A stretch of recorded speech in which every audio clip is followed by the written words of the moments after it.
transaccionales, ¿no? Allí en el decreto 35, el concepto es ahora mucho más abarcador, mucho más amplio, y allí se señala pues que no es más que el resultado del escrutinio de todo el análisis de un conjunto de características y variables, ya sean demográficas, socioeconómicas, que puedan estar presentando el cliente y que pues las mismas deben ser verificadas por parte del sujeto obligado al inicio de la relación, ya sea de negocio, contractual o profesional que se tiene con el cliente, ¿no? Mediante toda esta información y así también pues documentación que nosotros debemos ir requiriendo de cada uno de estos clientes, estos también pues a su vez tiene que incluirse por ejemplo, los términos en cuanto a los montos de los ingresos, los volúmenes de activos, también todo lo relacionado pues a lo del patrimonio y de las actividades, porque así también lo incluye el decreto 35, que desarrolla para generar ingresos, activos o construir su patrimonio, ¿no? Todo esto es una información que se debe nosotros, como sujeto obligado, requerir al momento en que vamos a solicitar información con relación en este caso, al perfil financiero. Debemos verificar la información financiera que se nos brinda por parte de los clientes y podemos entonces, para ir verificando, nosotros podríamos requerir allí en el decreto ejecutivo 35, se señala pues una serie de documentaciones que nosotros podríamos solicitarle a los clientes, como por ejemplo talonarios de pagos, cartas de trabajos, estados de cuentas, declaraciones de renta, estados financieros, ¿no? Algún tipo de factura o comprobación de pagos de impuestos, entre otros, que se señalan pues ahí mismo dentro del decreto ejecutivo número 35. Perfecto, licenciada Chandek. Sí, la siguiente pregunta para el licenciado Candelario Santana o la licenciada María Teresa Martínez Neto. En el diseño e implementación de nuestros manuales de cumplimiento, políticas y procedimientos, ¿qué requisitos debemos incluir para la debida documentación y revisión de los perfiles financieros y transaccionales? Buenos días a todos. Gracias por la pregunta, María Julia. A mis colegas que se encuentran presentes, pues buenos días. Realmente, antes de entrar ya al diseño del manual de prevención, a mí me gustaría hacer un par de acotaciones previas. No podemos dejar de ver que la normativa ha cambiado o ha migrado hacia un conocimiento integral del sujeto obligado en primera instancia para posteriormente caer en todo lo que son temas de manuales y debida diligencia. ¿A qué me refiero con esto? Hacían una pregunta hace un rato acerca de modelos de formatos de debida diligencia. Pueden existir formatos base que podemos utilizar, pero señores, lo primero que tenemos que saber nosotros es que tenemos que autoevaluarnos como sujetos obligados. Saber cuál es nuestro nivel de riesgo, saber cómo está compuesta nuestra cartera de clientes, es decir, a qué sector estamos nosotros ofreciéndole, en este caso, un producto inmobiliario. Adicionalmente, yo tengo que saber qué producto yo le voy a ofrecer a ese cliente, incluso el rango de los productos que yo estoy ofreciendo, el rango económico de esos productos que yo estoy ofreciendo, cómo yo ofrezco mis servicios, los canales de distribución, y por último, el área geográfica donde están esos productos y donde están esos clientes, ¿verdad? Este sector es bastante variopinto. ¿Y por qué me refiero a variopinto? Porque podemos encontrar inmobiliarias con características muy específicas, incluso inmobiliarias que prestan algunos servicios como son servicios legales. Eso también hay que evaluar el riesgo de esos servicios que se prestan. Hay inmobiliarias que prestan otros servicios como son financiamientos directos a sus clientes. Hay inmobiliarias que prestan incluso financieramente a los clientes para que puedan adquirir. Entonces, Lo primero que nosotros tenemos que hacer es una autoevaluación, ese retrato del sujeto obligado que nos permita posteriormente diseñar un manual de prevención y diseñar nuestras políticas. Porque nadie puede diseñar un manual, nadie puede diseñar una política y mucho menos un formulario sin conocer qué es realmente o cuál realmente es su operativa a sus clientes y demás. Para diseñar todo lo que son políticas que tengan que ver con perfiles financieros y transaccionales, yo lo primero que tengo que saber es hacia dónde yo voy a enfocar esos perfiles financieros y transaccionales. ¿Y por qué ese hacia dónde? Porque no es lo mismo una promotora que ofrece un producto premium que inicia el más barato, el más económico dentro de esos productos inmobiliarios en $500,000 a una promotora que va a ofrecer un producto inmobiliario con un interés preferencial. Es ahí donde nosotros tenemos que determinar ¿qué es lo que nosotros vamos a hacer con ese perfil financiero y con ese perfil transaccional? Ahondando a la definición que decía la licenciada Sández muy acertadamente, después de la ley 254 y ahora con el decreto ejecutivo 35, si leemos detenidamente la norma, nos dice que el perfil financiero resulta del escrutinio y análisis. Entonces, partamos de eso para un perfil financiero y transaccional. Escrutinio y análisis. Escrutinio es, yo voy a, desde un punto de sano juicio, entender y analizar. Analizar significa que yo voy a tener la información, yo voy a darle un valor a esa información y yo voy a tener un resultado. Eso es un escrutinio y un análisis. ¿Por qué hago esta salvedad antes de entrar per se en los perfiles financieros y transaccionales? Señores, porque sus manuales tienen que establecerse cómo va a ser ese análisis que usted va a realizar, cómo usted va a documentar ese análisis y cómo usted lo va a dejar plasmado en sus expedientes. Otra cosa importante, perfil financiero, de una manera bien castiza para que todos nos entendamos, es cómo yo adquiero mis ingresos, ¿verdad? Y cuáles son esos ingresos que yo tengo. También cuáles son mis egresos para yo saber el patrimonio. Porque al final, eso me va a dar ese volumen de activos, ese patrimonio que yo tengo, que es lo que me pide la norma. Entonces tenemos que hacer un perfil financiero en primera instancia que le permita al cliente entenderlo y completarlo, porque tampoco es hacer unos perfiles, por decirlo de una manera bien castiza, de la NASA y que el cliente no te los pueda llenar o que te los llene mal, sino enfocado al cliente que usted le quiere llegar como inmobiliaria, diseñar unos perfiles que sean posible completar para esos clientes. Si usted, por ejemplo, tiene unos clientes con unos productos de interés preferencial, usted tiene que tener dentro de ese perfil financiero unos rangos de ingresos. Por ejemplo, ingresos y los ingresos dentro de un periodo. Ingresos anuales, ingresos mensuales, ingresos semestrales, para usted poder identificar el periodo en el que sean esos ingresos. Usted tiene que ponerle rangos a esos perfiles. Usted tiene ingreso entre $1,000 y, qué sé yo, $5,000 mensuales. Entre $5,001 y $10,000 mensuales. Pero consono con lo que usted está ofreciendo. Porque usted no puede tener una persona que tiene un ingreso de $1,000 y le está comprando un producto premium de $500,000, ¿verdad? Entonces, de eso se trata el perfil financiero en primera instancia, de entender cómo esa persona adquiere su fuente de riqueza, sus ingresos, egresos, activos pasivos y el patrimonio. Si ya nos vamos al transaccional, es qué va a hacer esa persona a lo largo de la relación conmigo. Y te lo va a decir, más adelante vamos a hablar, yo creo que María Teresa va a andar un poquito, me va a ayudar un poquito ahí sobre ese perfil transaccional, es qué va a hacer esa persona durante la relación conmigo. Pero ese perfil transaccional y ese perfil financiero se conjugan y me van a permitir a mí, primero, tener un monitoreo efectivo. Ese monitoreo efectivo que yo tengo que mantener a lo largo de la relación contractual con el cliente. Segundo, la detección de inusualidades. Y tercero, el posible reporte de operaciones sospechosas. Eso es lo más importante y lo medular al momento de hablar de perfiles financieros y transaccionales. Y esto es muy por encima porque después vamos a ir aterrizando propiamente en las características y yo sé que María Teresa vas a tener que aportar aquí pues, comentarios interesantes también, ¿no?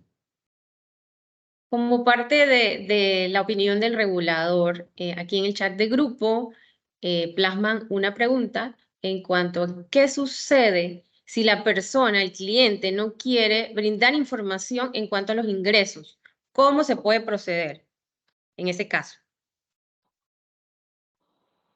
Bueno, ya eso va a depender del propio sujeto obligado no financiero, cómo lo tenga establecido dentro de su manual de prevención, como lo estaba explicando el licenciado Santana, ¿no? Nosotros podemos solicitar varias documentaciones, de diversas maneras a los clientes, cómo abordarlo y cómo requerir la información. Lo que sí es que en la ley, propiamente el artículo 36 de ley 23, allí pues sí se establece de una forma así bastante categórica que si el cliente no le quiere brindar la información que usted le está solicitando al momento pues de estar realizando la debida diligencia, pues allí se señala que no se debe ni iniciar la relación o tampoco para las aperturas de cuentas, ¿no? Entonces, nosotros siempre como ente regulador somos muy respetuosos y les indicamos pues a los sujetos obligados no financieros que ya esta medida es como se toma ya pues una vez que se le ha insistido al cliente que por favor brinde la información que se le está solicitando, que se le está requiriendo, pero en el artículo 36 de ley 23 sí se establece de una forma bastante imperante, bastante imperativa, que si el cliente no quiere brindar toda la información que usted le está solicitando al inicio de la debida diligencia o de la relación, pues entonces no se debe continuar con la misma.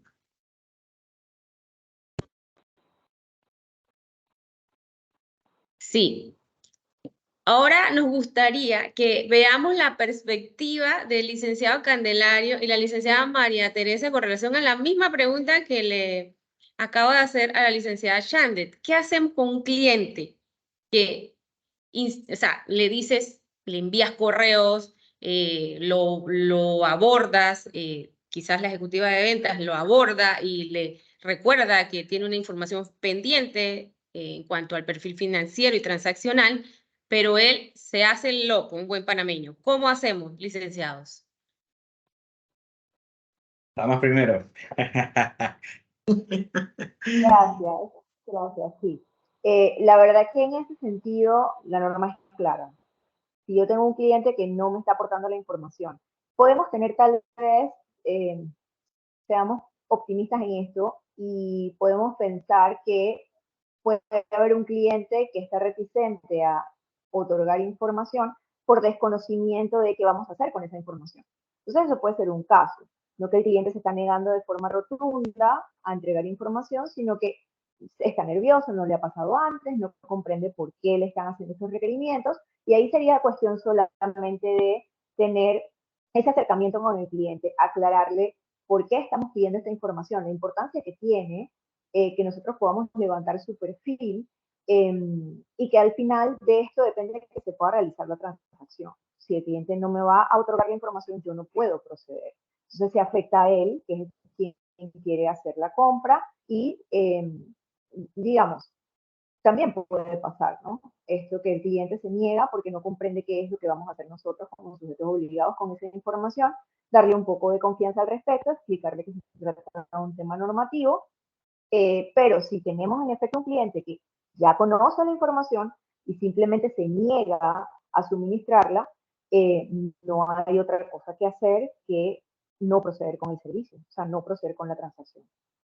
No sé si Candelario quiere... Me permito añadir algo antes de que el licenciado Candelario pueda responder. Quizás, pues en la experiencia personal, quizás hay que hacerle énfasis al cliente que esa información es confidencial porque muchos de ellos tienen mucho miedo con qué vamos a hacer con esa documentación que se les está pidiendo. Ellos dicen esta información privada, personal, entonces darle esa confianza, hablarle mucho, o sea, comunicarnos con él en cuanto a que se va a resguardar la información y que él puede estar tranquilo por esa parte. Licenciado Candelario. Sí, realmente sobre la pregunta yo la desdoblaría en varios escenarios. ¿Por qué la desdoblaría en varios escenarios? Porque la debida diligencia se da antes, durante e incluso después. ¿Por qué antes? El inicio. Ya sabemos, si el cliente no te quiere dar la información al inicio, tú puedes tomar la decisión de no continuar con la relación por una sencilla razón. porque te puede causar un riesgo grande continuar con la transacción si tú tienes la debida diligencia completa. Eso incluye la parte de los sustentos de la parte financiera del cliente. Pero posteriormente, y esta es una recomendación que sí les quiero hacer, así el cliente haya iniciado la relación y haya entregado toda la documentación, usted tiene que incluir en sus contratos el deber de actualización de la información. Y tiene que tener en sus contratos una cláusula que le permita a usted incluso dar por terminada la relación si hay temas de debida diligencia que se pueden dar con posterioridad a haber firmado el contrato. ¿Por qué sucede esto?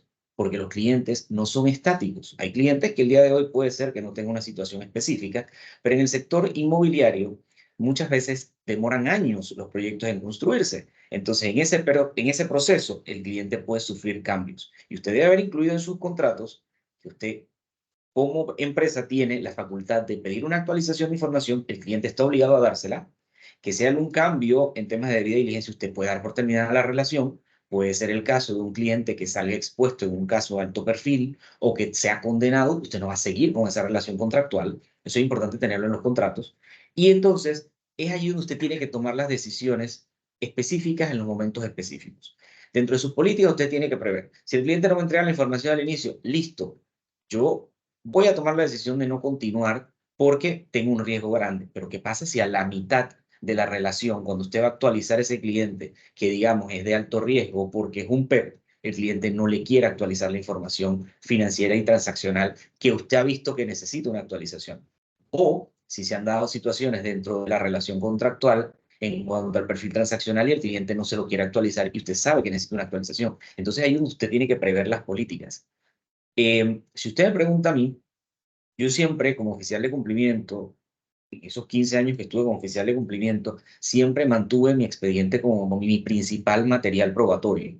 ¿A qué me refiero con mi principal material probatorio? Señores, el expediente usted tiene que armarlo para si usted tiene una situación específica, sea con el regulador o sea con entidades de instrucción como el Ministerio Público o un proceso judicial, que puede darse el caso porque hay requerimientos que ya han habido a inmobiliarias, usted pueda demostrar que usted hizo lo que pudo hacer por temas de debida diligencia, es decir, documentar los correos que usted envió, documentar los correos que reenvió el vendedor, que es quien tiene el contacto posiblemente con ese cliente, dejar todo consignado en el expediente. Y si ya se agotaron las medidas, entonces elevarlo siempre a una alta gerencia o elevarlo siempre a una instancia superior para que tome las decisiones. Otra cosa importante aquí es, señores, las decisiones no las debe tomar un oficial de cumplimiento únicamente y no las debe tomar una persona enlace, sino que debe haber una concatenación entre esa alta gerencia que tiene una responsabilidad y la persona que está llevando la función de la debida diligencia. Esto no es una sección desconectada de la otra. E incluso hay inmobiliarias que son tan grandes que tienen departamentos de cobro o departamentos de contabilidad que son los que llevan el monitoreo porque están viendo cómo paga ese cliente y cómo se comporta el cliente. Todas esas decisiones que haya que tomar cuando el cliente no te quiere actualizar la información, no te quiere dar la información, tiene que ser una decisión compartida y tiene que ser una información donde incluso usted pueda hasta levantar un acta de que se reunió y la decisión que se tomó, quién la tomó y la forma en que se tomó. Por ejemplo, si se votó, eran 5 y los 5 votaron que estaban a favor de continuar la relación, ahí no hay tu tía, dicho en buen panameño. Pero si usted salvó su voto, usted lo da por escrito. Eso es lo que yo siempre aconsejo a la gente y aconsejo a quienes tienen esta función delicada del manejo de los clientes, ¿no? Perfecto, muchísimas gracias, licenciado Candelario. Licenciada Shandek, es importante para los sujetos obligados conocer en qué casos, o sea, cuáles son los casos en que se debe obtener información acerca de los perfiles financieros y transaccionales del cliente y saber si este requisito va alineado al nivel de riesgo del cliente o no. Bueno, de conformidad con lo que está plasmado dentro del perdón, Decreto Ejecutivo 35 de 2022, allí se ha establecido que el sujeto obligado no financiero deberá requerir información tanto de los perfiles financieros y transaccionales en atención a los riesgos que han identificado, ¿no? Evidentemente, como ya lo estaba también señalando el licenciado Santana, primero debemos, como sujeto obligado, saber cuáles son estos riesgos. Es decir, en atención a los factores de riesgo, ¿qué riesgos nos representan a nosotros primero como sujetos obligados? Los clientes, qué productos y servicios vamos a brindar, ¿no? La ubicación geográfica, los canales de distribución o comercialización. Una vez hecho este análisis, asimismo, entonces el sujeto obligado debe hacer un análisis sobre los riesgos que les puedan representar, por decir algo, los clientes. Y como bien lo estaban indicando, si es un cliente que es de un riesgo alto, como por ejemplo los PEPs, las personas expuestas políticamente, que de por sí son de riesgo alto, entonces si ya tenemos un cliente como un PEP y por ende el riesgo es alto, allí inmediatamente nosotros sí debemos solicitar información acerca de sus perfiles financieros o transaccionales, ¿no? Antes de la relación, inclusive pues también durante la relación, y una vez obtenida la información debemos entonces ir monitoreando la misma para saber entonces ese movimiento, esa procedencia de los fondos que se nos deben suministrar al momento de requerir esta información.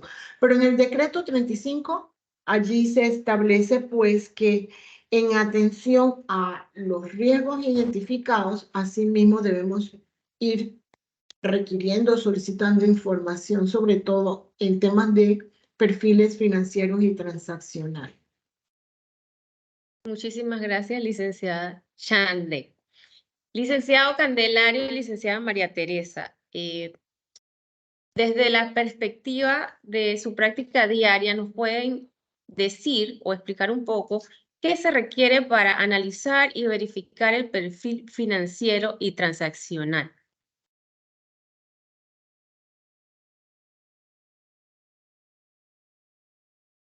María Teresa.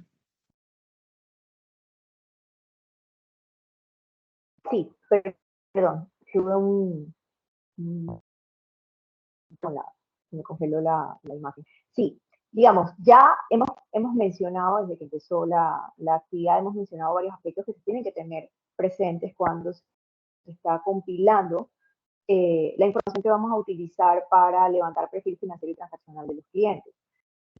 Lo básico es tener un origen de fondos y que ese origen de fondos nosotros podamos hacer una verificación de que el sustento provenga de una fuente y lo establece también la normativa.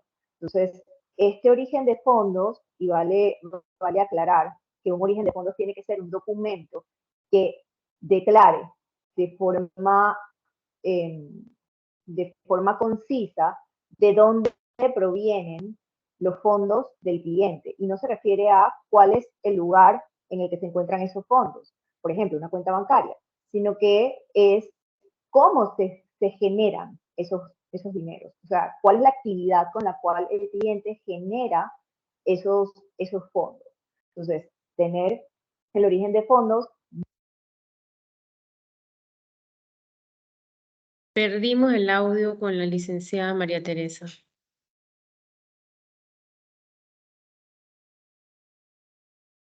Sí, mientras se reactiva su audio, quizás el licenciado Candelario nos puede adelantar su respuesta, la perspectiva en su práctica diaria. Bueno, desde el punto de vista de los perfiles financieros, siempre es bueno entender un poquito el enfoque de la norma. La norma nos dice que hay que analizar algunas características y variables socioeconómicas y demográficas. Cuando hablamos ahí de perfiles o de variables socioeconómicas y demográficas, lo primero que debemos entender es, por lo menos, el cliente, si el cliente es casado, si es soltero, si hay un ingreso familiar que va a participar para la compra de ese inmueble, porque todo eso es importante al momento de la determinación de la posibilidad de ese cliente de adquirir ese producto, ¿verdad? Entonces, siempre ese perfil financiero debe venir acompañado de información tangible de cómo ese cliente obtiene sus ingresos. Es decir, un talonario, puede ser incluso un cheque de pago por servicios, una copia, si la persona, por ejemplo, un abogado que tuvo un proceso, generó sus honorarios, ahí tú tienes una constancia real, una venta. Lo que no puedes tener es un cliente que te diga, y en este caso me pasó hace poco, me llaman de una inmobiliaria precisamente, esta persona iba a comprarle a sus 2 hijas 2 apartamentos y la persona le decía que esa era una herencia que había recibido hace un tiempo de una persona que había trabajado en Suiza y que era familiar. Después, desdoblando y desdoblando, encontramos que esta persona estaba casada con alguien que fue condenado en gobiernos anteriores por temas de corrupción. Caso muy sonado. Entonces, es allí donde tú tienes que hacer ese análisis de los perfiles realmente desde un punto de vista general, ¿no? Entender la estructura del cliente, entender la motivación del cliente para comprar ese producto que te permita a ti, de una manera tangible, tener la documentación para saber que esos activos son de origen lícito y adicionalmente que te permitan a ti saber que ese cliente tiene la facilidad económica para adquirir el producto. En el caso de los perfiles transaccionales, es muy importante determinar algunas cosas vitales. Por ejemplo, en el perfil transaccional, la forma en que se van a realizar los pagos. Eso es importantísimo. Y esa forma en que se van a realizar los pagos, se van a realizar los pagos, por ejemplo, de los abonos iniciales, que es lo que reciben realmente las promotoras, y después el abono del resto, el pago del resto del, del canon. ¿Usted cómo lo va a recibir? Ese abono inicial lo va a recibir en transferencia bancaria. Ok, ¿de dónde va usted a recibir eso? ¿De una transferencia nacional o una transferencia internacional? ¿Puede usted recibir una transferencia de un tercero, por ejemplo, de su esposa? Indíquelo en su formulario. Eso es parte del perfil transaccional para que usted no tenga una inusualidad después, ¿verdad? Indique el monto en que usted va a hacer esos abonos iniciales. ¿Va a ser 5 pagos? ¿Va a ser de cuánto van a ser esos 5 pagos? Indique si va a ser un solo pago. Indique si va a pagar en efectivo, ¿verdad? Ese pago en efectivo, que ahorita le voy a dar chance a María Teresa porque esa conversación la tuvimos sobre los pagos en efectivo, ¿a qué se refieren? Indique si va a haber cuasi efectivo. Y aquí siempre viene la diatriba de qué es el cuasi efectivo. Un cheque de gerencia hecho a nombre de la promotora no es cuasi efectivo. Un cheque de gerencia hecho al portador sí es cuasi efectivo. Si viene a nombre de la promotora, no es cuasi efectivo. Entonces, en ese perfil transaccional usted va a desdoblar eso. Otra forma, otros elementos importantes dentro de los perfiles transaccionales es cómo usted va a pagar la totalidad restante luego de que pagó el abono inicial, con un financiamiento bancario, con un ACH, una cuenta con fondos propios, o va a utilizar otro medio de pago. Entonces es muy importante saber cómo se va a manejar ese cliente para pagar sus abonos iniciales y posteriormente para pagar la totalidad cuando ya vaya a tocar la cancelación del inmueble. Y otra cosa importante que se debe incluir en los perfiles financieros y transaccionales es si el cliente va a hacer alguna cesión a una persona jurídica, porque esa persona jurídica también lleva una debida diligencia si al final se va a hacer una cesión del inmueble a una persona jurídica. Si va a haber un tercero que va a hacer pagos que no sea relacionado, por ejemplo, usted tiene una empresa que es una empresa operativa suya y usted está contratando inicialmente como Candelario Santana, usted tiene que indicar que esa empresa que va a hacer los pagos es suya y usted tiene que documentar la propiedad sobre esa empresa que está haciendo los pagos. O sea, ese tercero que va a hacer pagos también tiene que ser identificado. Todo eso tiene que estar determinado en los perfiles transaccionales. Y para añadir un poquito, pues también dentro del decreto se establece la importancia pues de que se analice la congruencia de eso que estaba indicando el licenciado Candelario sobre la fuente de la riqueza o de dónde proceden estos fondos, ¿no? También pues la fuente de ingreso, los salarios, esto puede incluirse allí los salarios, los sueldos, ¿no?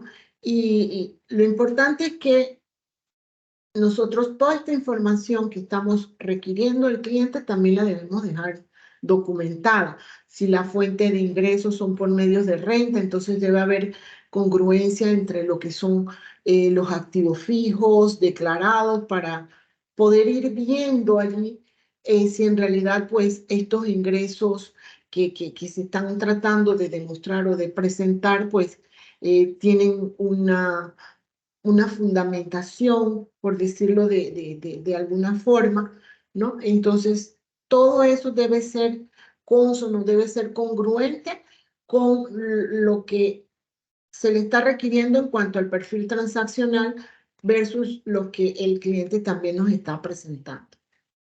Decían por allí en los comentarios, María Julia, que hay que educar al cliente. Yo creo que eso es parte del área de ventas, que el área de ventas, desde que el cliente se va aproximando, siempre hay que decirle pues, que para adquirir el inmueble tienen que pasar por un proceso de vía diligencia, y eso siempre es muy importante hacerle énfasis a las áreas de ventas. Por eso le decía que esto no es solo un área, porque ventas tiene que estar siempre capacitada para poder atender a ese cliente y desde el inicio decirle que va a requerir cierta información la promotora. María Teresa, ¿volviste? Hola, ¿me escuchan? Ahora sí, sí. Perfecto. Qué alegría, gracias. Sí, conversando, quiero nada más aportar a esto que está conversando Candelario y la licenciada Iliana, el asunto de los pagos que son depósitos en banco, ¿sí? Es importante, desde el punto de vista que lo queramos ver, es importante que nosotros documentemos, que el cliente nos declare cuál va a ser el método de pago que va a utilizar, cuál va a ser la frecuencia de estos pagos. Eso es parte fundamental de lo que es el perfil transaccional para nosotros como sujetos obligados.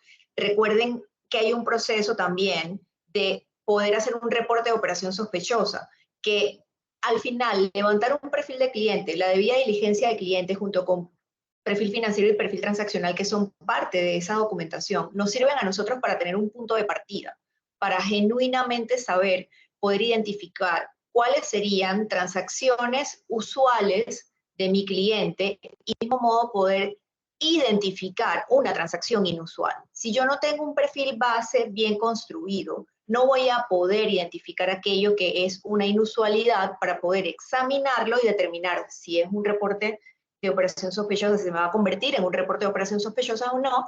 Entonces, toda la información que nosotros estamos compilando no es porque haya algo bueno o malo.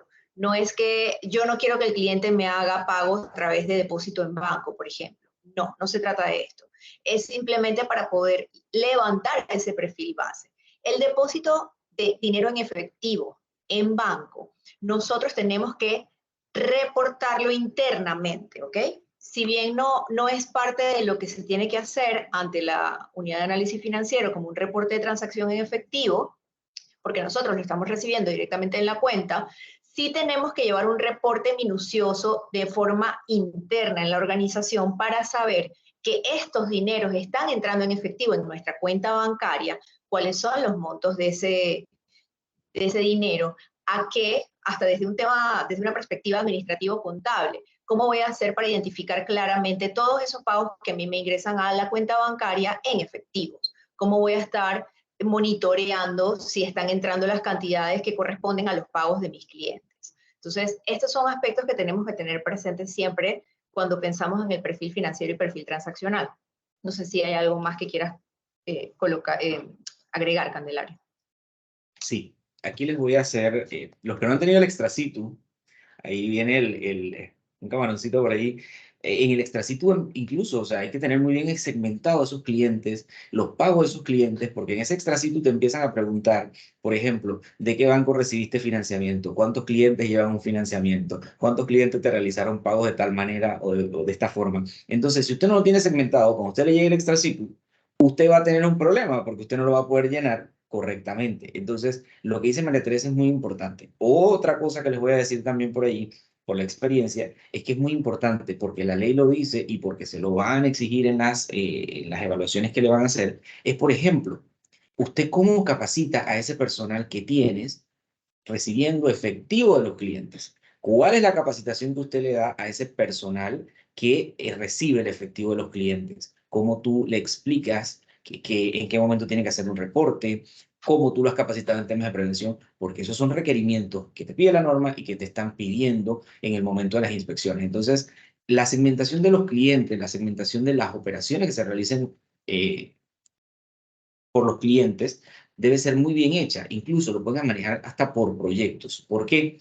Porque así de esta manera, cuando usted le pidan la información, sobre todo en el extra situ, usted lo va a poder contestar de manera eficiente, porque si no se le va a armar el problema grande. Y también saber que todo lo que usted va a realizar tiene que quedar documentado, como bien lo decía la señora Liliana, como bien lo ha reiterado María Teresa, porque al momento en que usted le va a dar una inspección in situ, usted tiene que demostrar que usted hizo correctamente su debida diligencia, su escrutinio, su análisis su monitoreo, y eso usted solo lo demuestra con las pruebas que van a estar en ese expediente. La siguiente pregunta, tanto para la licenciada María Teresa como para el licenciado Candelario, es la siguiente. O sea, cuando nos encontramos en la etapa de verificar la documentación de debida diligencia recibida de parte del cliente, ¿qué conductas, señales o banderitas rojas pueden indicarnos a nosotros como sujetos obligados que la documentación que nos entregaron, en este caso del perfil financiero y transaccional, no es congruente con lo declarado en su formulario de debida diligencia? ¿Nos pueden dar ejemplos?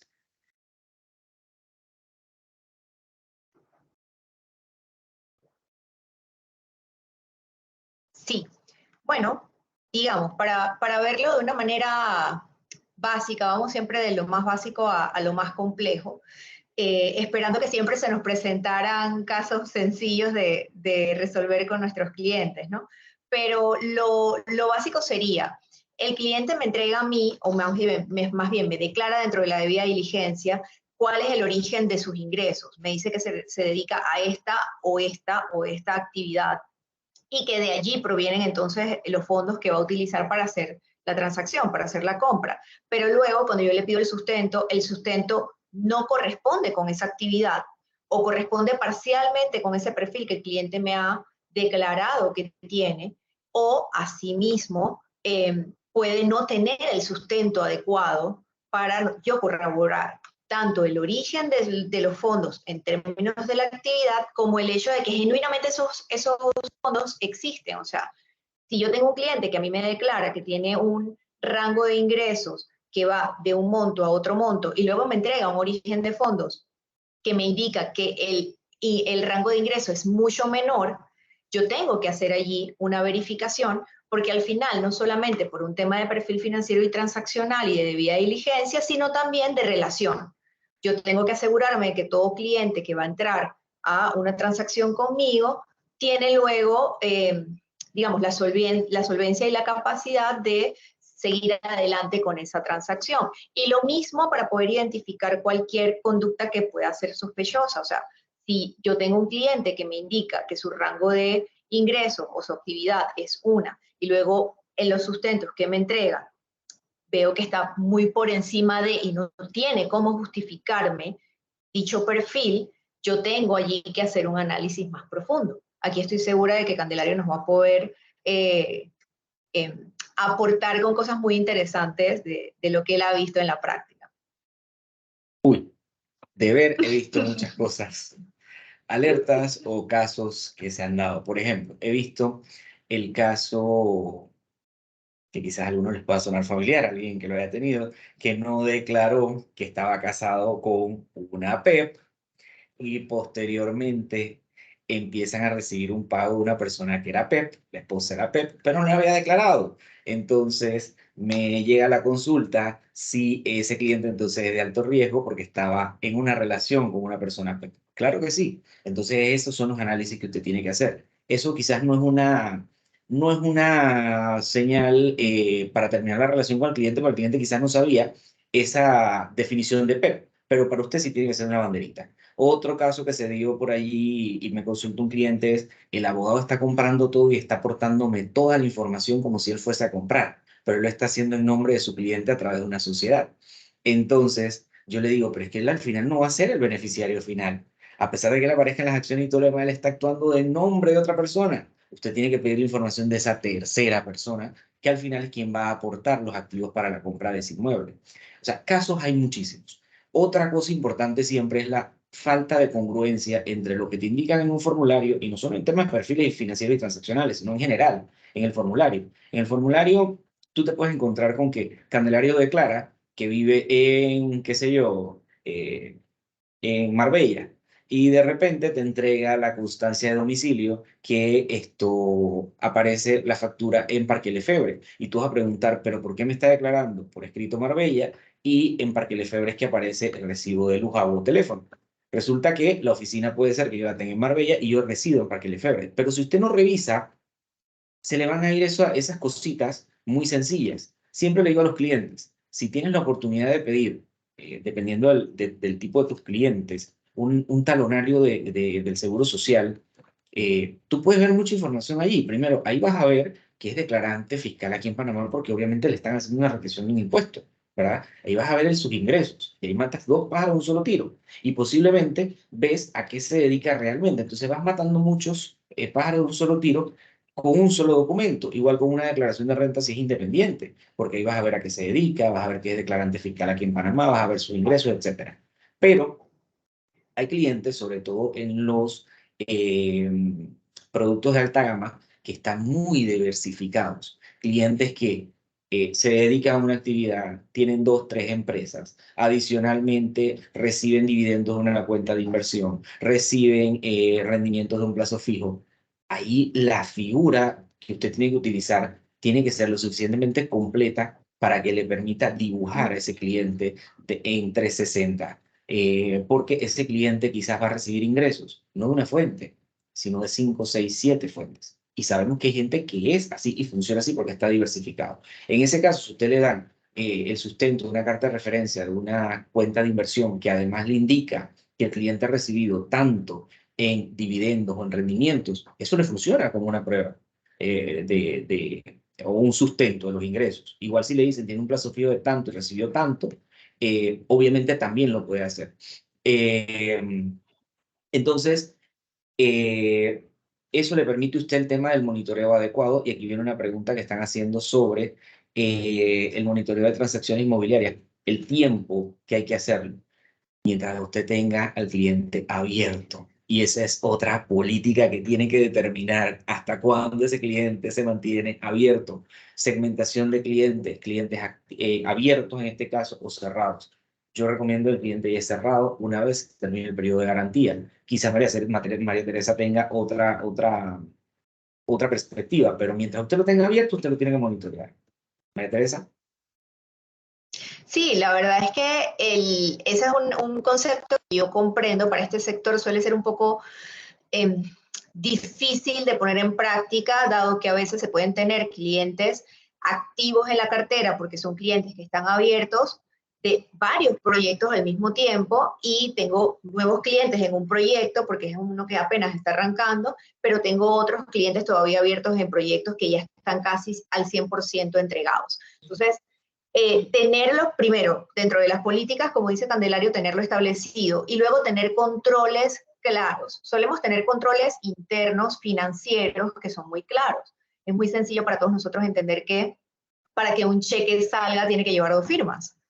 Pero luego cuando vamos a hacer los controles internos que son no financieros, aquellos que me van a decir a mí, necesito una alerta que me recuerde cuando un cliente un cliente que se abrió hace tantos meses, continúa abierto. Esa relación continúa abierta. Y así hacer recordatorio hasta que yo llegue a mi tiempo de fin, sea que yo voy a determinar finalizado, ya no tengo este cliente abierto, este cliente está cerrado cuando hice la entrega, o como dice Candelario, cuando termina el periodo de garantía, o el periodo que sea que ustedes deseen establecer. Pero tener controles internos no financieros es tan importante, por lo menos para el aspecto de compliance, de cumplimiento, como tener controles internos financieros. Porque muchas de las cosas que estamos diciendo, cómo el personal de ventas va a saber qué tiene que observar para identificar una operación inusual. Muchas veces el departamento de cumplimiento no va a estar enterado del día a día, porque ese no es su trabajo, no es su rol. El que está allí en el día a día con las transacciones de clientes, puede ser cobros, puede ser los vendedores, tienen que tener una guía, una política y unos controles claros que le permitan decir, cuando ocurre esto, yo tengo que levantar una alerta. Esa alerta se la debo levantar a mi departamento de cumplimiento. Y mi departamento de cumplimiento tiene a su vez políticas y controles internos que le van a decir, cuando yo me encuentre estos perfiles o estos hallazgos, yo tengo que elevar estos casos a mi junta directiva, al comité, como sea que estemos establecidos, que lo mencionaba un poco Candelario anteriormente, para que ellos tomen la decisión de negocio en base a la recomendación que hace cumplir. Y es importante ahí, antes de avanzar en este punto, lo que acaba de decir María Teresa, eso no se logra si no hay capacitación. O sea, esto no es una carreta que ale solamente una persona, sino es una carreta que tiene que el equipo completo. Aquí la persona que está en contabilidad recibiendo los pagos debe estar capacitado en qué le debe llamar la atención, como tú bien dijiste. El vendedor tiene que estar capacitado en qué y cómo pedirlo. Y también hay que ser, y creo que a mí me resultó mucho en mi práctica como oficial de cumplimiento, es convertirte en ese aliado que permita hacer negocios, en el sentido de hacer negocios claros y correctos, que te tengan presente para hacerte consultas, porque muchas veces los errores se dan porque el oficial de cumplimiento es inflexible y no permite que se den consultas que puedan ayudar a que las transacciones avancen. Entonces eso es muy importante y la flexibilidad no es lo mismo que permisibilidad, son dos cosas totalmente distintas. En el momento en que el oficial de cumplimiento se hace parte de la estructura, ayuda a estructurar los negocios, capacita al personal de las diferentes áreas, va a tener un engranaje que funcione. Mientras esto no se dé, no va a funcionar el engranaje dentro de la empresa. Entonces eso es muy importante tenerlo claro. Y por ahí nos preguntaban hace un rato sobre la actualización de los PEPs. ¿Qué se pide? ¿Cómo se hace? Esa actualización va a depender mucho de sus políticas internas. Por lo menos, si usted tiene un PEP que no se le ha vencido, la cédula o el pasaporte, eso no se lo tiene que pedir. La referencia bancaria, si usted me pregunta a mí, yo tampoco la pediría a menos que usted tenga alguna situación específica que lo haga pedir una referencia bancaria nuevamente. ¿Qué se actualizaría yo? El perfil financiero, las búsquedas en listas, que ya sabemos que es PEP, pero para ver si hay alguna otra noticia que haya salido. Entonces la actualización usted la determina dependiendo de qué tan riesgoso sea ese PEP para usted. Incluso un cliente que usted puede encontrar en algún momento que lo haya calificado de alto riesgo por una noticia, usted puede hasta darle valor a las noticias que usted encuentra de sus clientes. María Teresa, lo veíamos en el seminario que estuvimos juntos, que ya hoy por hoy a nivel internacional se habla hasta de hacer matrices para validar la veracidad, la eficiencia y eficacia de esas noticias que encontramos en Internet. Hasta eso usted puede hacer para determinar el nivel de riesgo que puede tener el cliente por temas de una noticia. Aunado a lo que ambos expositores han indicado, pues es importante, tal cual está plasmado dentro de la normativa, siempre aplicar la política de conocimiento del empleado. Y como nosotros siempre indicamos en las capacitaciones, pues las mismas no solamente deben ir dirigidas a los sujetos obligados no financieros, sino también a sus empleados, a sus colaboradores, ¿no? Es importante, sobre todo, pues, al momento en que nosotros vayamos a seleccionar cuáles van a ser nuestros empleados colaboradores, también así debemos hacerles supervisiones, debemos actualizar la información, debemos nosotros capacitarlos, sobre todo pues aquellos que tengan algún tipo de trato con el cliente o que recepten dinero por parte del cliente. Es importante siempre el tema de las capacitaciones. Y por otro lado, con relación pues a todo lo que ustedes han indicado, es importante que no dejemos de lado el realizar un examen especial, ¿no? Tal cual también lo contempla la propia normativa, que allí pues se indica que debemos examinar con especial atención, así lo indica, cualquier hecho o cualquier inusualidad que se pueda estar dando independientemente del monto o de la cuantía, y para ello pues es importante aplicar las correctas debidas diligencias, sobre todo debidas diligencias ampliadas o reforzadas para cuando nosotros mantengamos algún tipo de relación o de negocio o transacciones, ya sea con personas naturales o con personas jurídicas, como lo indica el GAFO, si procede de países listados de alto riesgo, ¿no? Todas estas pequeñas cosas nosotros debemos tenerlas en cuenta, verificar las listas restrictivas o las listas vinculantes. También allí se señala que debemos examinar con especial atención, así lo indica el propio artículo, cualquier propósito o los hallazgos que hayamos observado, debemos dejarlos también documentados por escrito. Y en cuanto pues a todo lo que atañe a la información de perfiles financieros y perfiles transaccionales, pues todo va también, como ya aquí se ha indicado, pues para ir ya haciendo como un pequeño resumen, todo se traduce o se basa en el riesgo que se haya podido identificar. Y lo de la política que conozca a su empleado lo pregunta en el extra situ, en el sentido de cuántas veces lo capacitó. Así que eso es importante tenerlo y tener las constancias de esas capacitaciones. Otra palomita por ahí. ¿Y en qué tema? ¿Y en qué tema lo capacitó? Porque no podemos seguir capacitando al personal en Ley 23 de 2015. No, señor. Ya nosotros tenemos que hacer un proceso de evolución en el conocimiento de nuestros colaboradores para hacer cada vez más minucioso ese análisis que ellos pueden hacer por su cuenta, que ellos estén empoderados, que sean independientes en el ejercicio de su criterio para evaluar estas cosas, y eso es imposible lograrlo si no se hace una capacitación adecuada en los temas que competen a cada uno de los sectores y a cada una de las áreas. Y sí, a los empleados hay que pasarlos por listas cuando uno los va a vincular y cuando uno va a hacer las actualizaciones de esos perfiles de los empleados. Señores, otra cosa importante, la señora Ileana tocó el tema que quizás no es relacionado con perfiles financieros y transaccionales, pero recuerde tener un perfil para los empleados y que ese perfil no es estático, que tiene que hacer actualizaciones de esa información de los empleados, porque todo eso lo piden las inspecciones, los expedientes de los empleados, pasarlos por las listas restrictivas es una buena práctica, es una sana práctica, y adicionalmente yo siempre recomiendo anualmente hacer una actualización. Si se te venció una cédula, pedirla de los empleados. También el tema de los formularios. Y es algo tan sencillo como el empleado te llena un formulario al inicio. Tú mandas un correo preguntando, ¿usted tuvo un cambio en el formulario que inicialmente llenó o ha habido algún cambio que deba reportar? En caso positivo, llena el formulario nuevamente. En caso negativo, indíquelo. Y usted ya hizo su actualización. Pero sí es importante hacer esas actualizaciones de los empleados, pasarlos por las listas y capacitarlos. Dice, gracias, licenciados, a los tres. Licenciada Chandé, ¿cuáles son las deficiencias más usuales que encuentra la superintendencia en los expedientes de debida diligencia cuando realizan las inspecciones, las supervisiones? Bueno, las deficiencias más usuales, y aunque parezca mentira, ya a 8 años que se ha implementado la normativa y que pues se han emitido muchas resoluciones, muchas guías, lo encontramos en temas de las debidas diligencias.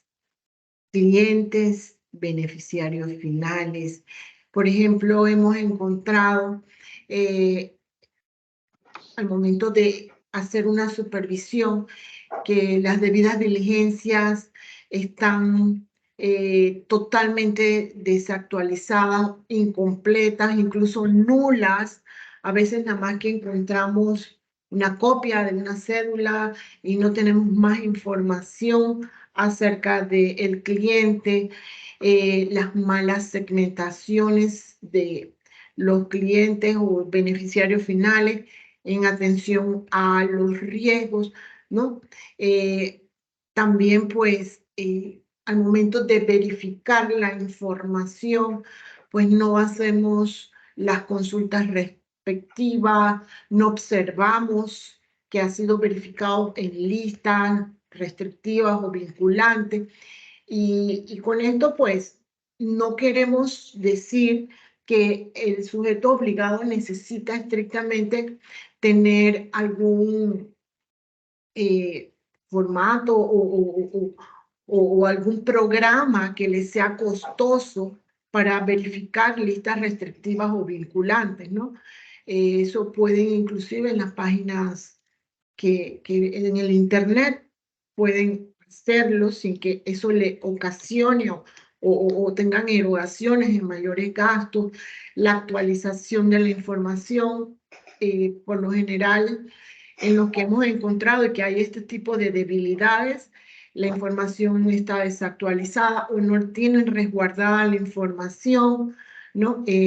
No aplican los diseños y controles tal cual están prescritos dentro del artículo 40 de ley 23. También, pues, la superintendencia emitió una resolución que aún está vigente, que data desde el 2017, que puede servir de mucho modelo. Es la IREC 001 017, la misma pues no está siendo utilizada. También algo que es muy importante y medular, no se cuenta con manuales de prevención, o los mismos no son acordes a las actividades que se realizan, o los manuales también están desactualizados por completo. Hemos encontrado manuales que aún nos ponen que la ley 23 está reglamentada bajo el decreto ejecutivo 363, ¿no? No se establece tampoco que con qué periodicidad vamos pese a que la propia normativa lo indica, actualizar la información, que debe ser anualmente cuando aplicamos debidas diligencias ampliadas o reforzadas. Hemos encontrado cantidades de inconsistencias entre lo que se plasma en un manual, si es que tienen un manual, versus con lo que se está visualizando al momento de las supervisiones, ¿no? Eso pues entre otras debilidades que también se han encontrado. En temas de los reportes, no hacen los reportes correspondientes, porque para este sector de inmobiliaria y construcción, pues también hay que atender el uso de efectivo. No es que sea algo malo, ¿no? Eso está permitido, pero deben atender entonces a hacer los reportes correspondientes, como lo estaba mencionando la licenciada María Teresa. Es importante adoptar todo ese tipo de políticas y plasmarlas dentro de sus propios manuales de prevención.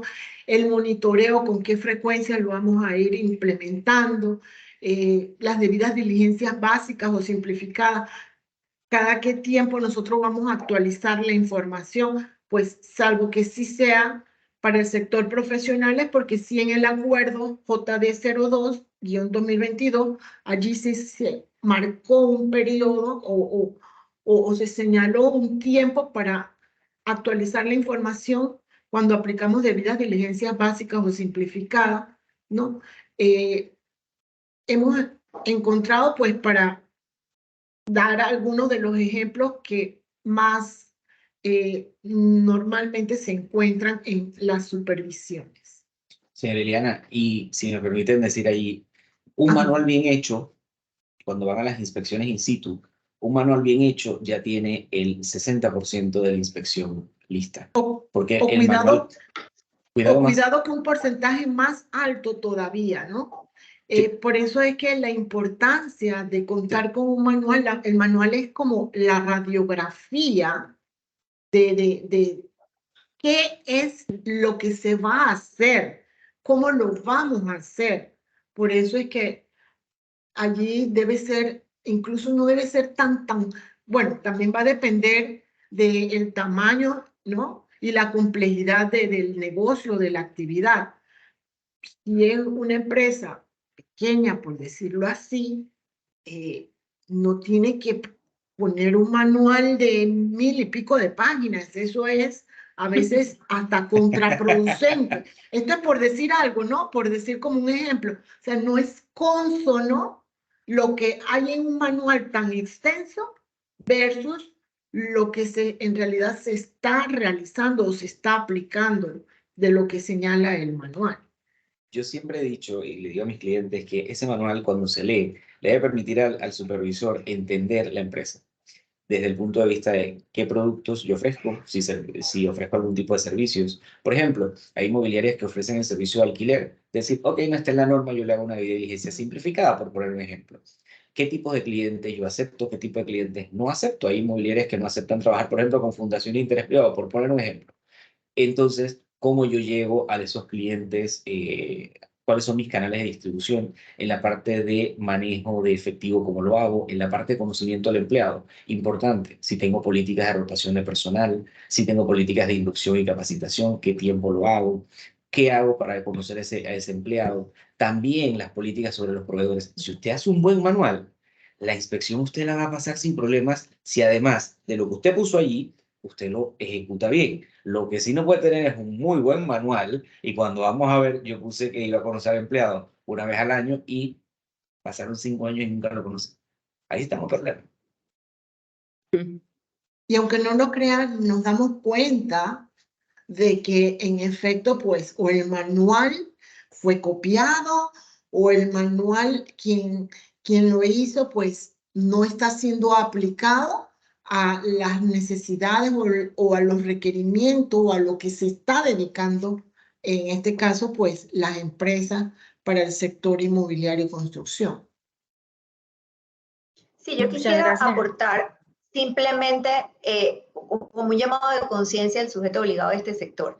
Como dice la licenciada Iliana y como dice el Candelario, el manual de cumplimiento, el manual de prevención, no es un documento que se crea, se diseña para cumplir con un check de lo que me exige a mí la normativa. Este manual me permite a mí compilar todas mis políticas, dejar claros cuáles son mis controles, y eso me ayuda a mí a prevenir riesgos para mí. Estamos en una época en la que se han visto muchos casos, cosas muy sonadas que han ocurrido y que afectan al sector. Entonces también hay un riesgo reputacional, además de un riesgo económico y demás, que nosotros nos estamos evitando al cumplir con estas políticas. Otra cosa importante, por ejemplo, en ese manual, que lo dice la resolución sobre los manuales, dibujen los procesos, los flujos de procesos. Siempre lo digo, esa resolución sobre el manual, ojalá siempre se mantenga vigente porque ha sido muy bien hecha, en el sentido de, ha estructurado muy bien cómo se tiene que hacer un manual de prevención para los sujetos no financieros. Guíese de eso y haga lo correcto, según dice la resolución. Y usted, si tiene que dibujar los procesos, dibuje los flujos de procesos, haga lo que tiene que hacer. Y otra cosa importante, por ejemplo, si usted tiene que trabajar toda la parte de inusualidades, reporte de operaciones sospechosas, no se inventen agua tibia. Ya tenemos una guía que emite la superintendencia de la mano de la UAF que te dice qué es lo que tienes que hacer. Es genérica y es aplicable para todos, desde el sujeto obligado más chiquito hasta el más grande. Entonces, cópiala, usa los diagramas que están ahí para hacer tu manual, porque eso es lo más importante al momento de una inspección o al momento de determinar incluso el tipo de formularios que vas a utilizar para tus clientes, donde vas a meter los perfiles financieros y transaccionales. Yo tengo clientes que tienen una operativa tan compleja con sus clientes que han desarrollado hasta formularios diferentes para sus tipos de clientes, para personas naturales, para una persona jurídica sociedad anónima, para una persona jurídica fundación de interés privado. O sea, eso usted lo puede hacer. La debida diligencia, los perfiles financieros y transaccionales, incluso usted lo puede ajustar por su tipo de cliente, si su estructura y su operativa, si lo pide, porque así hay inmobiliarias que lo hacen. ¿Por qué? Porque usted no le va a preguntar a una sociedad anónima lo mismo que una fundación de interés privado. Que lo puede tener en un formulario, sí, pero si su operativa lo exige, porque es tan compleja, usted lo puede dividir. Entonces, todo eso, usted lo pone en el manual de prevención que lo va a hacer, lo ejecuta en los formularios y usted no debe tener mayores problemas. Sí, panelistas y licenciada Chandek. En el chat de grupo hacen una pregunta un poco extensa, pero es relacionada con el alquiler, para ver los panelistas, el licenciado Candelario y la licenciada María Teresa, si pueden aportar en este sentido. En caso de que en nuestra actividad no sea la compra y venta de bienes inmuebles, sino el alquiler, mantenemos clientes existentes que pagan al día, pero se niegan a enviar información financiera o transaccional. Muchos nos refutan en base al artículo 40 de la Ley 124 de 2021, que modifica artículos de la Ley 124 de 2020. Este hace referencia a las empresas promotoras, agentes inmobiliarios y corredores de bienes, cuando estos se involucren en transacciones para sus clientes concernientes a la compra y venta de bienes inmobiliarios. Podemos seguir, en la ley no se hace énfasis en cuanto al tema del alquiler. ¿Podemos seguir la relación comercial sin esta parte de la debida diligencia? Bueno, yo sí voy a acotar algo. Así como bien se acaba de mencionar, pues dentro de nuestras normativas, lo que se regula dentro de este sector inmobiliario y construcción es la compra y venta del bien inmueble. No se habla de los alquileres que se tienen o que se hacen. Si el cliente, por políticas o por sanas prácticas, desea aplicar lo pertinente a cuando hacen alquileres todo el tema de debida diligencia y todo lo demás está perfecto. Pero la normativa, lo que regula dentro de este sector de inmobiliaria y construcción es cuando se realizan la compra y venta de los bienes inmuebles. Gracias, licenciada Iliana. Sí, las dos últimas preguntas son bien importantes. Una va dirigida a los licenciados Candelario y la licenciada María Teresa en cuanto a los retos que ellos consideran son más relevantes para la obtención, documentación y manejo de la información de debida diligencia. Bueno, yo quiero aquí mencionar algo en lo que realmente no hemos comentado tanto, y es la posibilidad de realizar automatización. Hay muchos seguimientos que hacer cuando estamos en el área de prevención. Hay mucha información que compilar y nosotros, si bien es cierto, la norma no nos exige que tengamos unos software sofisticados y costosos para hacer búsquedas ni para llevar la debida diligencia de cliente, no podemos pensar que esta actividad puede controlarse y manejarse con la misma precisión si no hacemos uso de la tecnología ya existente. Entonces, también dentro de la gestión de cumplimiento, tener ese espacio para buscar mejoras en los seguimientos, en los monitoreos, en las actualizaciones internas que se puedan realizar utilizando tecnología. Entonces, esto no quiere decir que la relación con el cliente va a cambiar o que yo voy a sustituir los análisis que realizo de la información. Lo que sí me puede significar es ser más eficiente en los seguimientos que yo tengo que realizar, en los seguimientos de qué clientes están faltando por enviarme documentación cuando voy a hacer una actualización de perfiles, en también saber cuántos, los reportes de operaciones inusuales, si realizamos el examen especial, si eso se elevó o no a un reporte de operación sospechosa, y cuáles fueron las condiciones para decir que sí o que no. Tener todos esos reportes a mano, no solamente del año que está en curso, sino también de los años anteriores, es algo que se hace mucho más sencillo si utilizamos la tecnología que tenemos a nuestra disposición. Entonces yo siento que eso es uno de los retos que tenemos dentro del área, cómo darle uso a la tecnología, aún así teniendo en cuenta lo referente a la seguridad de la información, que es muy importante cuando vamos a emprender este tipo de proyectos, ¿no? Porque no lo podemos hacer tampoco solo pensando en cómo facilitar el trabajo, sino también asegurarnos de resguardar adecuadamente tanto la información de nuestra organización como la información de nuestros clientes. Candelario, ¿ver? ¿Qué nos puedes decir? Mira, aquí hay unas preguntas bastante interesantes sobre el tema del alquiler. El alquiler, yo soy de la postura siguiente. Si bien es cierto, no está regulado, y vuelvo atrás, yo sí recomiendo una debida diligencia, por lo menos simplificada. ¿Por qué? Señores, enfoque basado en riesgo. Imagínese usted tiene una plaza comercial, usted tiene un local, y Candelario se metió en el local, y Candelario lo que está produciendo ahí es cocaína para vender. Usted tiene que saber quién es Candelario, ¿verdad? Entonces, por lo menos una debida diligencia simplificada. Y si Candelario le está haciendo unas transferencias a su cuenta bancaria, si usted no se dio cuenta quién era Candelario, el banco sí se va a dar cuenta. Usted puede tener un riesgo reputacional y puede tener incluso un riesgo con su banco que le puede inactivar la cuenta por algunos temas específicos. Usted puede terminar con un reporte de operación sospechosa sin saber. Sobre el tema de los alquileres con opción a compra. Los alquileres con opción a compra son una nueva modalidad que se está dando. Usted puede iniciar con una debida diligencia simplificada si solamente es el alquiler. Ya cuando va a haber una opción a compra, ya, obviamente sí tiene que iniciar la debida diligencia. Preguntan que si la debida diligencia se aplica cuando se termina de pagar el abono inicial. No, usted no debe recibir para una compra y venta ese abono inicial o firmar un contrato de promesa de compra y venta para recibir un abono inicial y después hacer la debida diligencia. Usted hace la debida diligencia previa.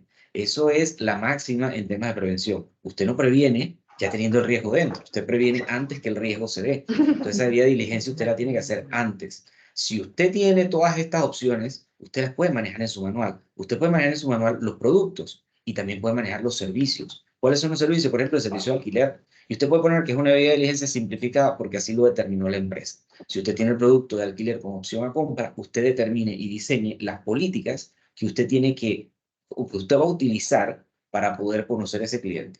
Los principales retos, entonces, para mí, desde todas las perspectivas, para obtención de documentación, para manejo de manuales, para entender las figuras, es la capacitación. Señores, ya se acabó la época en que poníamos a cualquiera a hacer ese papel de prevención y a cualquiera a hacer el enlace a filtrar esto. No, hay que capacitar a esa persona, hay que determinar un presupuesto para capacitación, no solo del enlace, sino de todas las áreas, porque todas las áreas necesitan conocer el 360, el riesgo completo. Y tú no puedes tener un vendedor que no puede explicarle a una persona que va a comprar con una sociedad anónima qué tiene que entregarte. O no puedes tener un vendedor que no entienda qué es una fundación de interés privado y qué tiene que pedirle a esa persona. Entonces, los principales retos para obtener la información, primero es saber qué información tienes que pedir y de acuerdo a cada caso. Entonces, la capacitación es vital. Vital, vital, vital, y ese es nuestro principal reto para poder cumplir con toda la normativa. Capacitarnos, escribir, documentar, porque si no lo hacemos ahí sí estamos en problemas. Y aunado a lo que ambos han indicado, pues eso está contemplado dentro de los mitigadores de riesgo que están plasmados en el decreto 35, ¿no? Utilizar metodologías bajo un enfoque basado en riesgo, es decir, contar con una buena matriz, los manuales de prevención, las capacitaciones y está también el contar o el uso de herramientas tecnológicas. Como bien lo indicó la licenciada María Teresa, pues esto nos ahorra bastante tiempo, el verificar, el resguardar también información, ¿no? Entonces, eso agrega efectividad en materia de prevención. Y todo esto, bien como ya ustedes lo han indicado, está plasmado dentro de la normativa. Y algo que dice el licenciado Candelario, y es capacitaciones. El que no conoce es como si estuviese ciego en este universo. ¿Por qué? Porque no le puede, primero no va a saber cómo abordar al cliente para solicitar información en cualquiera de los sectores que se puedan estar desarrollando las actividades. Eso no sabe si el cliente le está entregando la documentación correcta o quién es ese cliente, la importancia de hoy en día de saber con qué cliente nosotros estamos tratando, independientemente del sector al cual pues le prestemos algún tipo de servicio. Todo eso es importante. Una vez que ya la persona sepa, tenga conocimientos en materia de prevención, ya de allí entonces puede ir entendiendo muchas otras cosas, inclusive cómo abordar a los clientes para que no digan, uy, se me fue el cliente. No, debemos también concientizar al cliente, decir, hay una norma, esto no es política exclusiva de esta empresa, hay una norma, esta norma rige para todos en el país, no es para esta empresa sí, esta empresa no, ¿no? Entonces, así como el sector financiero ha ido educando también al cliente al momento de requerir cualquier tipo de productos o de servicios que ofrezcan las entidades bancarias o financieras. Asimismo debe ser para este sector no financiero. Es la misma ley que rige para ambos. Entonces, hacer entender, no, esto no es propio de esta empresa, esto es de todas las empresas y esto es lo mínimo que nosotros debemos requerir si vamos a aplicar una debida diligencia básica o simplificada porque el nivel de riesgo es bajo, ¿no? Y de allí, pues, en adelante. Y otra consideración importante en el sector inmobiliario es cuando tenemos múltiples promotoras dentro de un grupo, pero solo son sociedades para un proyecto. Para un proyecto. Entonces, por lo menos, a veces es imposible hacer un manual para cada una de esas promotoras por una sencilla razón. Son huecas, son vacías, solo son personas jurídicas para el proyecto. Haga uno para el grupo y que permee para todos. Y que lo adopten las otras promotoras o sociedades creadas para proyectos determinados. Pero hágalo y haga esa junta directiva donde se adopte ese manual que ya tiene el grupo para aplicar o indique que esa promotora va a hacer su debida diligencia a través de la sociedad madre, que es la sociedad tal. ¿Por qué? Porque la norma permite que usted se pueda apoyar en la debida diligencia de un tercero que forma parte de su grupo. Entonces es importante que usted determine eso, porque si no, se puede entender que usted no ha hecho nada. Sin embargo, lo que sí es importante es que cada una de estas sociedades debe ser inscrita en la UAF, ¿verdad? Y debe tener sus códigos y debe cumplir con las declaraciones juradas de no efectivo si no lo manejan, etcétera. Pero sí tiene que hacerlo cuando sea esta situación de que usted tiene una empresa madre y un montón de sociedades para cada uno de los proyectos de la promotora. Sí, que se señala que pues si están bajo un mismo grupo económico, pues pueden todas allí basarse en lo que acaba de decir el licenciado Candelario. Gracias por sus aportes. Volviendo al tema de las dos preguntas que comentaba que eran importantes. La segunda es para la licenciada Chandek. ¿Cuáles son los tipos de sanciones que indica la norma por incumplimiento de las obligaciones y sus montos? Además, si podría compartirnos algunos ejemplos de las cuantías de las sanciones que se han aplicado específicamente al sector inmobiliario en general. Bueno, si bien es cierto, tanto en la ley 254, que allí se hizo una modificación en cuanto al monto de las sanciones, que allí se elevaron pues hasta 5 millones de dólares, en el decreto ejecutivo 35, al igual que en el acuerdo JD 01-2022, allí se establece que las sanciones que podría imponer la superintendencia pueden ser tanto de carácter financiera o pecuniaria, cuyas multas oscilan desde 5.000 balboas hasta 5 millones de dólares. También pueden ser de carácter administrativas o disciplinarias, ¿no? Estas multas se imponen en base a criterios que están previamente establecidos tanto en el decreto 35 como en el acuerdo JD 01-2022. Esto puede ser en atención a la gravedad de la falta, a la magnitud del daño, al tamaño del sujeto obligado, a la reincidencia, y las mismas pues podrían conllevar la cancelación, el retiro, las remociones de licencia, las suspensiones. Y para el caso pues de profesionales, allí entonces habría que requerir la suspensión de la idoneidad o para ejercer la profesión por determinado periodo. Se hacen evaluaciones con relación a los hallazgos que se hayan encontrado en las supervisiones, ¿no? Todo esto siempre se hace, las supervisiones que hace la superintendencia, todas están bajo un enfoque basado en riesgo, tal cual lo hace la recomendación 1 del GAFI. Sí se han impuesto sanciones por temas de incumplimientos a las normativas, sanciones que pues una vez estén ya propiamente debidamente ejecutoriadas o en firme, es decir, que ya no admiten recursos, las mismas entonces sí se publican en la página de la superintendencia, porque para todo lo demás, como bien ya lo había indicado la propia licenciada María Julia, todo es tema de confidencialidad, ¿no? Nosotros aquí en la superintendencia, al momento en que somos contratados, tenemos que firmar un acuerdo de confidencialidad. Todo lo que aquí se trabaje o se haga es estrictamente confidencial. Y pues como ejemplo, para decir algo de lo que se ha encontrado para este sector inmobiliario de construcción en cuanto a debilidades o hallazgos, es tema de aplicaciones de debidas diligencias, ¿no?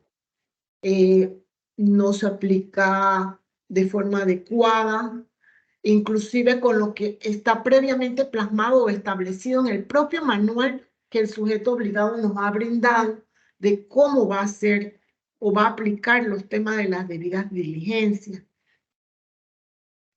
Algo que sí se está dando también mucho y que hemos observado es que el sujeto obligado no se registra ante la superintendencia. Eso amerita una sanción que tiene como monto mínimo pues $5,000 por el no registro. Es obligatorio que todo sujeto obligado se registre ante la superintendencia. Por lo demás, pues los montos, si no están publicados ahorita mismo en la página de la superintendencia, pues sí no puedo, por temas de confidencialidad, indicarles. Pero todo también va a obedecer al tamaño del sujeto obligado, es decir, en atención a los criterios que se han observado, los hallazgos. Asimismo, también pues van en base al tamaño del sujeto obligado no financiero, es decir, luego de hacer un análisis para ver si tiene la capacidad económica de poder sufragar el pago de la multa que se le va a imponer. Gracias, licenciada Chandek. Con relación a algunas de las preguntas del chat de grupo que realmente se han contestado en el curso de la capacitación, varias, aquí puedo leerles una que indica que en caso de recibir un extra situ y aún no se cuente con el informe de auditoría, porque se encuentra en proceso, ¿qué documentos se puede adjuntar como soporte a este punto? Otro participante contestó que se le puede enviar también una carta formal. Quizás si tienen algún aporte que pueden indicarnos o si ese está correcto.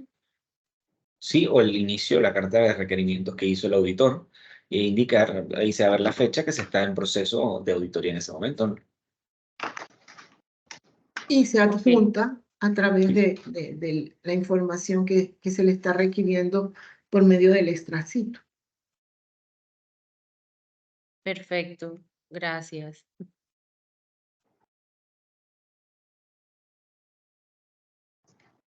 Un pequeño aporte con respecto a lo que indicaba Candelario, el licenciado Candelario, referente al momento hasta cuándo se debe hacer la actualización. Él recomendaba el tema del periodo de garantías. Es un poco difícil ya de por sí en la práctica diaria, es lo que nos ocurre acá, pedir la debida diligencia y que nos suministren tanta documentación. Si lo extendemos hasta el periodo de garantías, no nos van a hacer caso. Pueden estar seguros que no nos van a hacer caso. Así que quizás se me ocurre que puede ser como lo manejamos acá, al momento del traspaso, por ejemplo, porque el cliente, una vez tú le traspasas legalmente el registro público, se desentiende de la relación que hubo, entonces queda un poco más complicado obtener esa información. Así que es mi pequeño aporte que podría indicarles. Licenciada, un pequeño paréntesis. En el chat se envió un link que es el formulario de participación o de registro para todo aquel que esté interesado en obtener el certificado, que por favor nos llenen y nos lo remitan para entonces realizar la confección del mismo. Gracias y disculpen el paréntesis. Muchísimas Yo quería gracias hacer un a los comentario. panelistas. Sí, licenciada María Teresa. Yo quería hacer un dígame. pequeño comentario para cerrar. Gracias. Con la última pregunta que le hicieron a la licenciada Ileana, se ve también la necesidad de capacitar no solo al personal, sino también a la alta dirección. Aquellos que son tomadores de decisiones dentro de la organización, ellos necesitan estar involucrados y conocer cuáles son los compromisos que tiene la empresa, que tiene la persona jurídica al ser un sujeto obligado.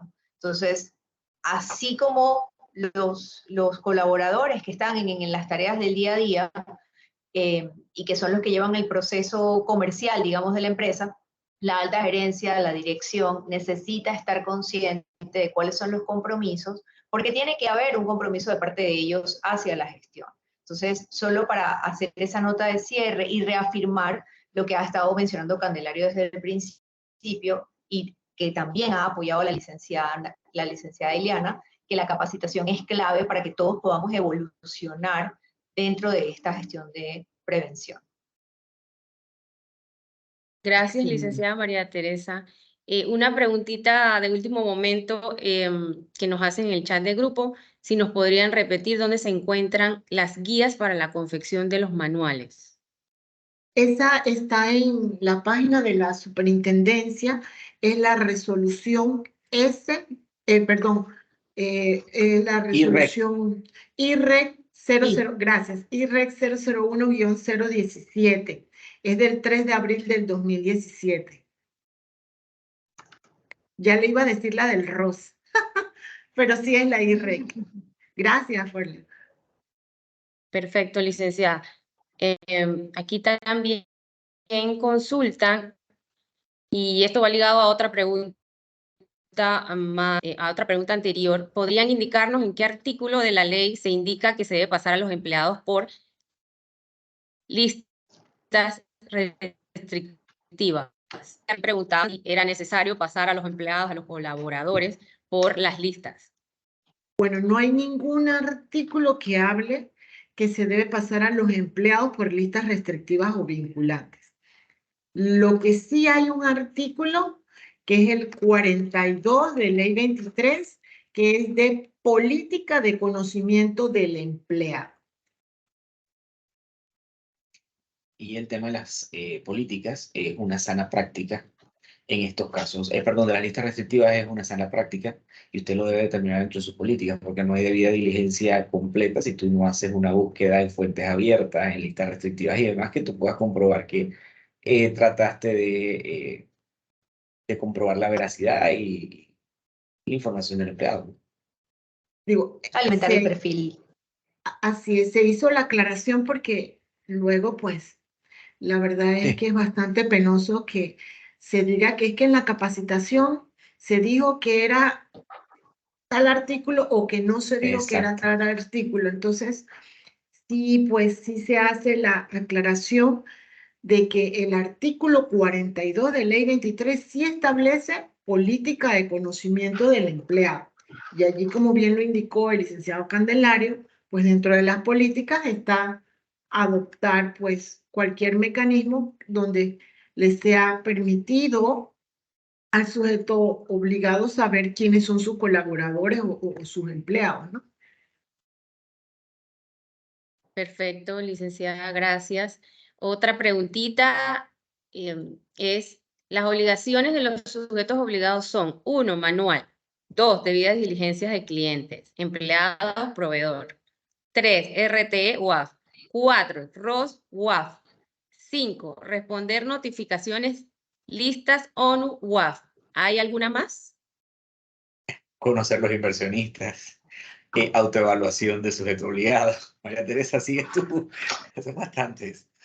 Sí, no es exacto, no es tan sencillo como hacer una lista acá en una respuesta rápida de todas las obligaciones que tendríamos que hacer, que tendríamos que cumplir, disculpen, como sujetos obligados, porque para eso está todo un marco normativo que tiene muchos años en desarrollo y en proceso de mejora. Digamos que allí cada sujeto obligado tiene que tener ese interés, ese compromiso y esa disciplina de sentarse a hacer un análisis de esta normativa y tener claras sus obligaciones, o bueno, para eso también está este tipo de iniciativas que tiene la superintendencia en conjunto con Asocupa para traer a ustedes parte, porque si hiciéramos un webinar con todas las obligaciones, aquí nos quedaríamos días conectados. Así que la idea es que ustedes vayan involucrándose poco a poco y vayan haciendo su verificación de lo que está contenido en la normativa y sigan capacitándose, síganos en nuestras redes, igual a la superintendencia, que estamos siempre, tanto ellos como entidad supervisora, como nosotros en Asocupa, estamos siempre compartiendo material acerca de esto, ¿no? Y algo que también es muy importante, licenciada, dentro de todas estas listas, aparte de lo que está también contemplado de la normativa, es contar con una persona enlace o un oficial de cumplimiento, ¿no? Que pues es una pieza fundamental también dentro de todo este engranaje que se tiene para cumplimientos normativos. Perfecto, muchísimas gracias, licenciada. Hay una preguntita más. Dice, si no nos hemos inscrito ahora en la Superintendencia de Sujetos No Financieros, ¿aún estamos a tiempo de hacerlo? Sí, están a tiempo de hacerlo. Lo importante es que se registren, ¿no? Porque si nos percatamos de que este sujeto es sujeto obligado, valga la redundancia, y no se ha registrado, no se ha inscrito, pues sí podría ser sujeto de sanción. Lo importante es que si es un sujeto obligado no financiero, que por favor se registre ante la plataforma SSNF en línea. Y también algo importante, que no solamente se tiene que registrar aquí, sino también ante la UAF. Perfecto. Y aunado a ello, si es un profesional del derecho que presta su servicio como agente residente, entonces, aparte de esos dos registros, también se tienen que registrar ante la plataforma del RUF, es decir, el del Registro Único de Beneficiarios Finales de Personas Jurídicas. Excelente, licenciada Chande. Una recomendación al final del chat del grupo de parte de uno de los participantes es que los certificados de capacitación de la superintendencia y de la UAF no se están entregando y estos forman parte de los extra situ y deberían tomar en cuenta para mejorar esto. Muchísimas gracias de parte del participante. Estamos ya tomando en cuenta esa inquietud, ¿no? Esa observación que se nos ha hecho. Ya hemos tenido ya casi todo sí confeccionado, pero para el envío, porque hemos tenido últimamente grandes cantidades de participantes por sesiones, el envío sí no lo puedo hacer mediante un correo masivo. Eso sí se va personal a cada uno de los participantes, y ahí es donde ahorita mismo sí estamos obteniendo un poquito de dificultad. Por favor, un poquito de paciencia, pero sí ya hemos estado confeccionándolos todos a la mayor brevedad que se requiere, pero sí ya también estamos tomando los correctivos necesarios para ir enviándoselo lo más pronto posible. Y ofrecemos disculpas por el retraso. Muchísimas gracias, licenciada. María Julia, antes que haya aquí una confusión, la licenciada Chande no dijo que el sector inmobiliario se tiene que registrar en el Registro Único de Beneficiarios Finales. Dijo que en el caso de los sujetos que sean abogados, tienen una tercera obligación, que es el RUF. Sujetos a abogados del sector inmobiliario no tiene nada que ver con el RUF, porque están preguntando aquí, Y antes que haya una aclaré, confusión. Antes que haya una así es. confusión. No, y aclaré. Dentro del sector de profesionales, abogados, aquel que preste servicio de agente residente. No son todos tampoco los abogados, ¿no? Sí, sí, Hice la sí. aclaración, pero eso es para que no haya confusión. Pero para este sector inmobiliario, tiene que hacer mínimo registro ante la SSNF en línea y ante la UAF. Muchísimas gracias por la aclaración, licenciada Chande y Candelario. Gracias a todos los panelistas por su participación, sus aportes en este evento. Muchísimas gracias a todos ustedes, a la moderadora, la licenciada María Julia, a los expositores, el licenciado Candelario Santana, María Teresa, a la licenciada Lorena Rodríguez por parte de, aunque los cuatro son miembros de Asocupa, estamos muy agradecidos por la colaboración que nos prestan para brindar este tipo de capacitaciones. Licenciada Muchísimas Lorena. gracias. Sí, muchísimas gracias, licenciada Chandek, por su colaboración. Gracias también a la superintendente y a todo el personal de la superintendencia que siempre nos colabora con estos conversatorios. Los invitamos a todos a los próximos conversatorios que hacemos siempre en conjunto, mensualmente. Le agradezco también a los panelistas. Gracias, Candelario, María Teresa, María Julia. Excelente conversatorio. La verdad que ha nutrido muchísimo a todos los presentes. Y